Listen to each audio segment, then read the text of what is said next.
Halo, assalamualaikum warahmatullahi wabarakatuh, guys. Masya Allah, alhamdulillah, tabarakallah. Akhirnya kita nge-YouTube lagi. Setelah sekian lama kita akan bikin video Q&A. Bukan bikin video Q&A. Udah ada Q&A-nya. Udah ada Q&A-nya. Terus kita mau bikin videonya hari ini dengan tema umroh bersama bayi. mana bayinya? Kakinya. Itu kayak siapa tuh? Dia lagi nyaman banget itu. Dia lagi nyaman banget itu, Masya Allah. Nah, dia nyaman karena kita alhamdulillah joknya jok baru. Jok baru nih. Jok baru, Masya Allah. Kita ganti joknya. Yang awalnya mobil ini joknya jok kain, karena ada barak. Takutnya nanti kalau dia minum susu atau dia udah mulai MPASI, udah mulai makan bubur segala macam, atau mungkin dia buang air, jadi gampang dibersihinnya, tinggal dilap doang. Walaupun kalau anak laki-laki itu najis ya, najisnya anak laki-laki itu, kencing anak laki-laki itu berbeda dengan najis kencing anak perempuan. Kalau najis kencing anak perempuan itu adalah najisnya najis ringan. Mohon maaf, kalau najisnya kencing anak perempuan itu najisnya sudah kayak najis orang dewasa. Najis mutawassithah, pertengahan, bukan najis berat juga. Najis berat itu kan liur anjing dan sebagainya. Tapi najisnya anak perempuan, najis kencingnya anak perempuan itu adalah najis pertengahan, sama dengan kencing orang dewasa. Beda dengan anak laki-laki yang tidak makan selain ASI. Kalau mereka yang tidak makan selain ASI dan di bawah 2 tahun, maka mereka najisnya itu najis yang lebih ringan lagi. Lebih ringannya tinggal dilap aja, dipercikan air, itu insya Allah sudah membersihkan daripada najis tersebut. Maka kita pakai jok yang kulit yang microfiber ini dari AG Jok. Masya Allah, terima kasih banyak AG Jok, Masya Allah. Kepoin di sini nih Instagramnya kalau mau. Oke, lanjut kita ke Q&A. Welcome to Jisham Official. Tren manual. Mana sayang kamu yang baca? Pertanyaannya yang pertama, kamu cerita dulu dong gimana selama di sana. Ya ini makanya ini semua ceritanya ada di pertanyaan ini. Gitu. Kita harus ceritain. Ya. Yang pertama, pertanyaan yang paling banyak adalah berapa biaya umroh bayi? Biaya umroh bayi itu biasanya tergantung dari travelnya, maskapainya. Karena biasanya travel ada yang memungut biaya tambahan, mungkin ada juga yang mungkin hanya membebankan biaya tiket terhadap bayinya. Karena kalau dibilang biaya tiket ada yang 30%, ada yang 20%. Jadi kalau misalnya biaya tiketnya sebesar, misalnya kalau ke Jeddah atau ke Madinah itu 10 juta atau 20 juta PP ya, 10 juta sekali jalan, maka diambil 20%-nya 2 juta. 2 juta. Berarti kalau bolak-balik berarti 4 juta. 20%-nya. 20% daripada tiketnya. Tapi biasanya ada juga travel yang memungut biaya karena di sana ada beberapa biayanya lagi buat bayinya gitu. Ada mungkin yang menyediakan perlengkapan ihram bayi gitu segala macam. Makanya kadang-kadang travel tuh 30% biayanya untuk sang bayi. Tapi alhamdulillah kemarin Barak karena dia masih baby banget, dapat hadiah gitu ya. Dapat hadiah buat berangkat bareng ya. Hadiahnya dari mana? Dari Madinah Iman Wisata. Travel. Dari aku lah. Iya sih, cara BA-nya ya. Tapi itulah ya, kita tuh makanya kata Nabi ya, malam yashkurin nas lam yashkurillah. Siapa yang tidak pandai bersyukur kepada manusia berarti dia tidak bersyukur kepada Allah. Kenapa? Karena nggak ada rezeki itu yang tanpa perantara manusia. Iya. Pasti lewat perantara manusia. Rezeki undangan ke tanah suci dari Allah. Tapi melalui perantara Madinah Iman Wisata Travel gitu. Rezeki kamu berangkat ke tanah suci ya dari Allah, memang undangan kamu, tapi yang melalui aku gitu. Jadi memang tidak pantas seorang manusia yang beriman jikalau dia tidak pandai untuk berterima kasih kepada manusia lainnya. Karena itu adalah ciri khasnya orang yang beriman.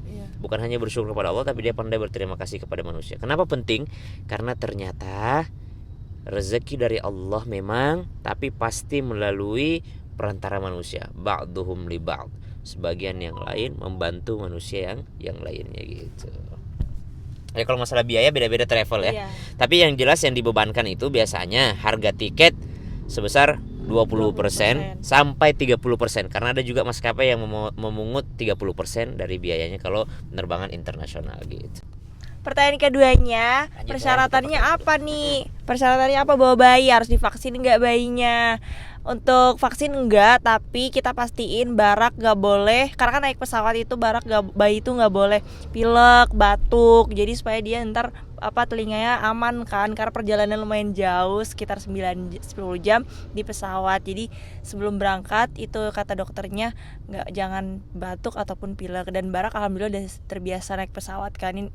Waktu ke Madinah itu kita itu udah penerbangan keempatnya barak gitu. Jadi kita sebelumnya kan Makassar 2 kali, habis itu Batam, yang ini ke Madinah. Penerbangan keempat dong, penerbangan ke-8 iya gitu kalau bolak-baliknya.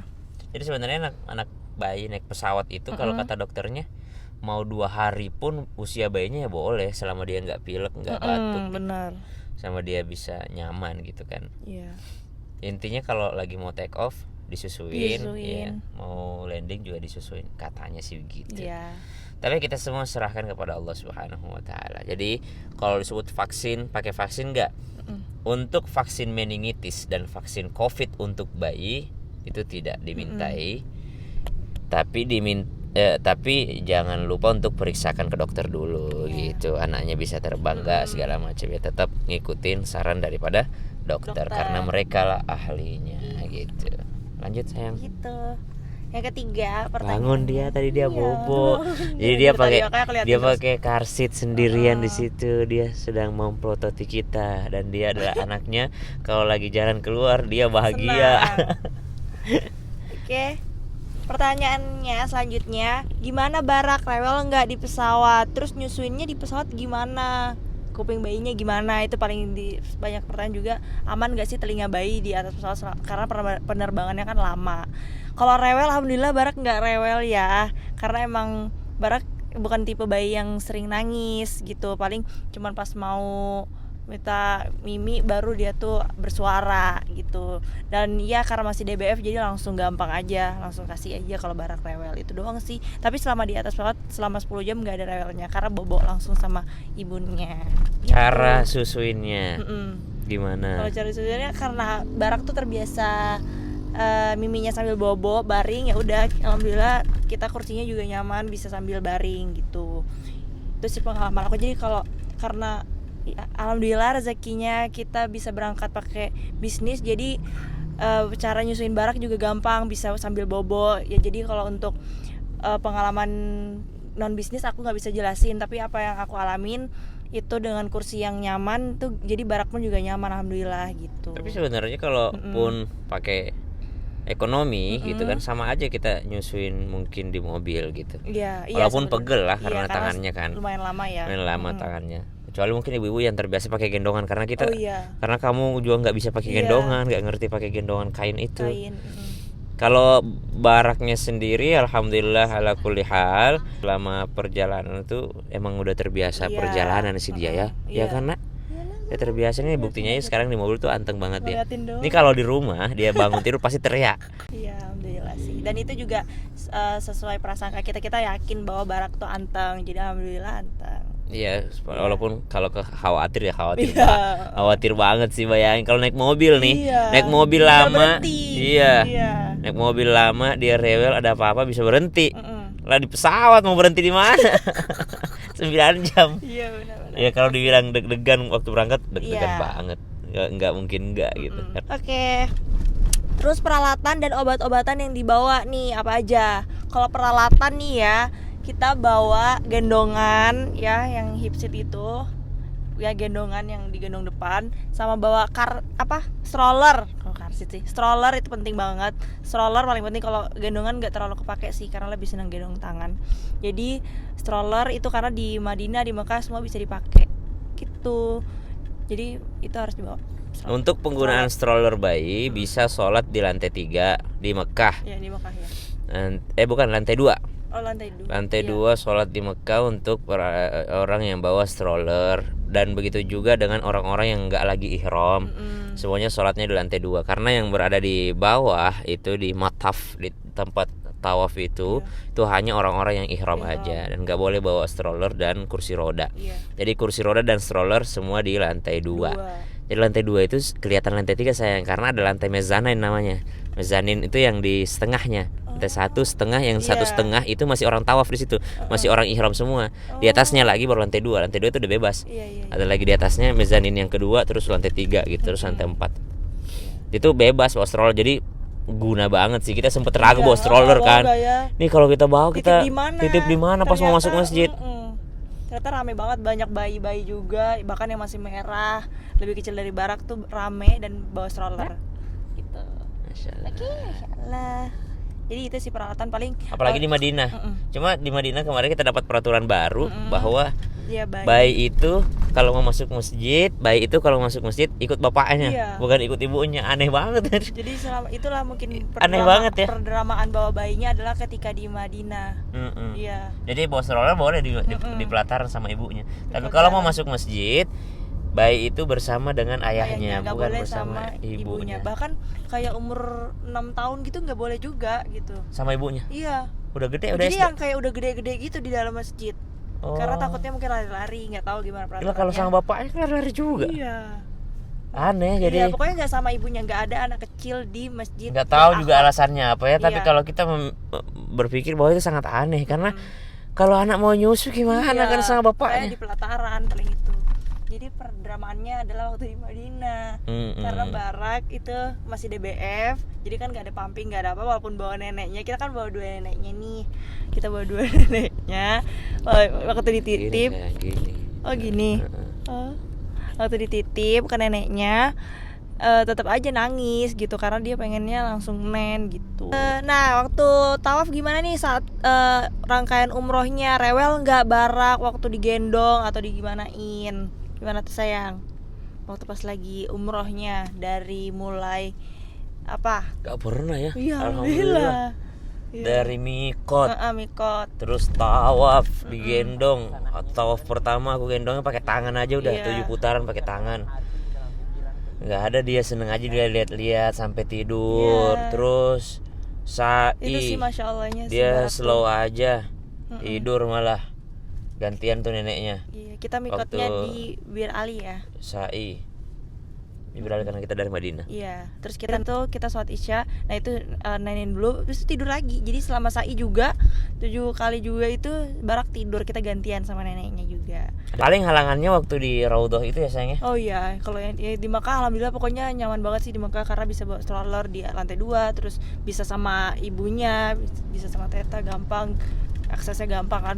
Cuman kalau di Madinah ya itu lebih dramanya di Madinah. Cerita dong dramanya. Ya dramanya yang pertama, kalau barak mau nen, aku lari jadinya harus ke hotel karena kan nggak ikut ya barak di hotel tuh, dia nangis. Jadi aku kalau sholat ke masjid aku lari langsung tuh ke hotel. Nah, terus pernah yang ke Raudhah juga.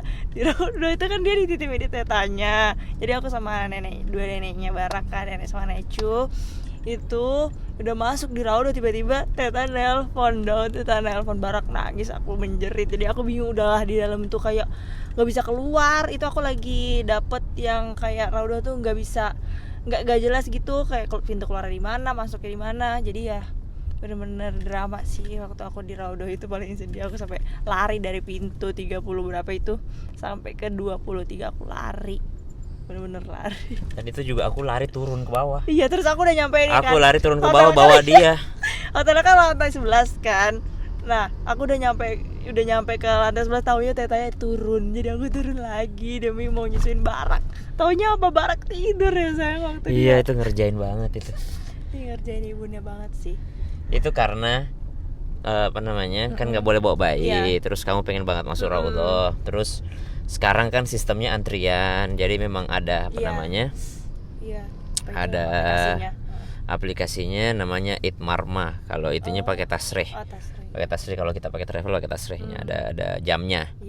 Nah, tibalah waktunya dia berangkat. Udah tengah malam misalnya, jam 12 ya. Jam 10 tapi jam 10 udah jalan ya pastilah. Terus Iya, bisa. Barak udah tidur belum ya? Waktu itu belum, lagi Udah, main tapi sama kan ada aku. pastiin nenek kan. Dia main sama aku sama si omnya tuh, si Om Solah. Akhirnya berangkat lah. Awalnya seru-seru segala macam, seru. Wah, udah mulai nangis nih. Tiba-tiba udah mulai nangis jam 11 ya, sayang. Udah mulai nangis ya. Aku nggak lihat jam. Sejam setelahnya udah mulai nangis, lapar nih anak nih kayaknya nih. Akhirnya ku telepon, ku telepon bukan ku suruh pulang. Iya. Aku cuma mau nanya kalau udah terlanjur di dalam jangan keluar. Ya nggak apa-apa ini, nggak apa nangis lah. Iya. Karena emang juga di dalam itu kredit kan. Karena di dalam itu kredit jadi kayak hati tuh udah mikirin Barak karena Dan ternyata menurut cerita kamu Iya. dan mama itu kredit, Iya, nggak kayak bahkan, orang-orang. ya, Kalau aku alhamdulillah Iya, kalau laki-laki enak, mah, nyaman masuk raudhah segala macam nyaman. Kadang-kadang memang ya, apa namanya, ada yang nggak bisa diatur gitu. Iya. Kadang-kala. Jadi saya pesan juga untuk seluruh jamaah Indonesia nggak usah lah ikut-ikutan jamaah dari negara lain. Iya. Kita ini apa namanya, manusia berakhlak, beradab lah, orang Indonesia adab ketimuran. Nggak usah sampai karena mau mengejar raudhah terus mendorong orang. Karena mau masuk Hijr Ismail dorong-dorong orang, nyakitin orang, apalagi Hajar Aswad. Hanya karena mau mencium Hajar Aswad yang sunnah, akhirnya melakukan keharaman. Apa keharamannya? Ya menzalimi orang, menginjak orang, memukul orang, mendorong. Nggak usah. Malah Nabi nggak suka. Karena Hajar Aswad itu sunnah, tapi menzalimi orang itu haram. Masa gara-gara ngejar yang sunnah melakukan yang haram gitu. Sama, menjaga aurat itu wajib. Ya, cium Hajar Aswad itu sunnah. Jangan sampai mengejar yang sunnah dia melupakan yang wajibnya, apa itu menjaga auratnya, karena ketarik jilbabnya gitu. Ya sih, alhamdulillah Makkah Madinah dijalani dengan lancar bersama dengan Barak Syamil Athaillah yang alhamdulillah tidak rewel dan anteng kecuali dalam keadaan lapar. Oh itu dia ngasih batu. Dia baik tapi kalau lapar. Udah angkat badan tuh sayang, ambil. Pertanyaan gimana sih ini, Soalnya mau masuk nih. Pertanyaan selanjutnya adalah ini kan kita tawaf ya, kita tawaf sa'i bawa bayi. Nah terus gimana popok bayi itu najis nggak sih kita bawa-bawa selama tawaf sama ya rangkaian umrohnya? Selama tidak menyentuh pakaian terluar langsung itu tidak. Yang ini kalau dia menyentuh pakaian langsung. Ini kan ada pelapisnya, sama dengan orang tua yang sudah beseran, yang sudah los kerannya. Kalau dia mau sholat, kalau dia pakai popok orang tuanya tetap sholat. Yang penting sebelum itu dibersihkan dulu. Jadi sebelum memulai rangkaian dipastikan suci dulu. Entah di tengah jalan nanti dia kencing atau dia buang air atau itunya kena najis. Yang jelas tidak menyentuh pakaian terluar, insya Allah aman. Gitu. Nah terus nih kan kita bawa bayi nih Teta, aku kamu gitu kan pas lagi tawaf tukeran ngegendong Barak, itu batal nggak wudunya? Karena menyentuh. Iya menyentuh. Ya kan kalau nggak sengaja ya nggak batal. Apalagi kalau kita di sana itu kan kita sebenarnya mengikuti mazhab yang ada di sana, yang mana menyentuh istri itu atau menyentuh suami itu tidak membatalkan wudu. Tapi ingat ya, karena repot juga kalau kita pakai Syafi'i pada saat itu gitu. Jadi saya niat mengikuti pendapat imam ini. Kalau menyentuh pasangan tidak membatalkan wudu ya, di sini itu doang. Tapi wudunya juga ikuti. Wudunya ikut imam yang lain. Jadi rambutnya harus kena semua full waktu berwudunya gitu. Nah terus gimana nih Barak selama di Madinah Mekah, kan perubahan cuacanya drastis. Kulit Barak aman nggak? Alhamdulillah ya, malah cocok gitu Barak di sana. Jadi sebelum berangkat tuh kita agak di sana tumbuh rambutnya tuh rambutnya udah lumayan ada tua, Masya Allah. Jadi sebelum berangkat kita agak khawatir karena Barak agak batuk. Ternyata nyampe sana sembuh, alhamdulillah cocok. Malah di sana sembuh batuknya. Alhamdulillah. Tapi pulangnya jadi batuk lagi. Pulangnya batuk lagi. Gara-gara kamu. Bahkan aku demam pas pulang tuh. Terus besok 2 hari kemudian akunya. Terus Barak. Iya. Gara-gara ibu itu sih pas pulangnya kita drop ya, mungkin karena capek. Loh, cara mudah cium Ka'bah gimana Teta? Kemarin kan Barak cium Ka'bah, alhamdulillah. Intinya jangan pernah ada niat menzalimi orang. Kalau disuruh antri ya ikut antri, dan jangan panik. jangan pernah panik, karena kalau kapan panik ketakutan. Sekarang alhamdulillah semua antri. Ya, masuk Hijri Ismail antri. Iya, Masya Allah Ya, sih. Hajar Aswad doang yang nggak antri. Jadi ikut aja aturan, suruh antri gitu. Oke, yang terakhir nih, gimana bawa bayi untuk umroh ini mengganggu kekhusyukan kita nggak dalam beribadah? Saya enggak sih, Iya, ya. alhamdulillah. Yang saya Iya. pikirkan setiap saya bawa Barak masuk ke Masjid Nabawi, yang saya pikirkan adalah Nabi pernah membawa Husain cucunya ke sini, Nabi SAW. Jadi anak kecil itu Iya. ya berkah lah. Iya. Siapa yang tidak, saya lah Seneng manusia paling beruntung dan bahagia pada saat itu, karena saya bisa bawa mama saya bisa bawa istri saya bisa bawa anak saya, jadi dan istri saya bisa membawa ibunya. Iya. Jadi mertua saya juga ikut, ya alhamdulillah. Jadi ya bukan mengurangi kekhusyuan, malah menambah kekhusyuan dan Iya. kesyukuran. Iya, Ya Allah, bahagia apa banget. namanya, kayak Insya ya Allah, saya di sana ngelihat dia ini, Iya. berpikir gitu, ternyata betul-betul yang namanya undangan itu ini. Karena kenapa? Karena banyak orang udah usia 60 tahun, 70 tahun belum dapat undangan. Dia usia 4 bulan udah dapat undangan dari Allah. Alhamdulillah. Jadi ya banyak yang perlu kita syukuri. Oke, selesai deh pertanyaannya terjawab, insya Allah. Semoga bermanfaat bagi teman-teman yang nanya juga. Siapa tahu mau bawa babynya umroh, insya Allah lancar. Amin ya rabbal alamin. Oke, terima kasih guys. Jangan lupa like, comment, and subscribe. Video kali ini dipersembahkan oleh AG Jok. Insya Allah, mudah-mudahan kita semua bisa berangkat ke Tanah Suci. Amin. Insya Allah untuk umroh, haji, dan insya Allah saya kerjasama dengan travel Madinah Iman Wisata namanya. Jadi kalau teman-teman insya Allah mau mencari travel yang amanah, saya merekomendasikan travel Madinah Iman Wisata. Ini travel kemarin saya mau berangkat haji furoda bareng sayang. Kemudian ternyata visa furoda tidak keluar. Ada kurang lebih 300 jamaah. Akhirnya beberapa jamaah yang semua jamaah batal itu kan, semua jamaah batal karena ada 8.000 visa yang nggak keluar. Itu kita menawarkan untuk mengganti 100% uangnya. Jadi walaupun kita udah kasih fasilitas hotel, manasik segala macam, koper segala macam, kita tetap ganti 100% uangnya. Nah dari situ aku tertarik untuk menjadi kerjasama dengan travel ini, karena mereka betul-betul amanah insya Allah. Oke, jangan lupa untuk senantiasa berdoa agar Allah panjangkan umurnya hingga diundang ke Masjidil Haram, Masjidil Aqsa, dan Masjidil Nabawi insya Allah. Assalamualaikum warahmatullahi wabarakatuh. Bye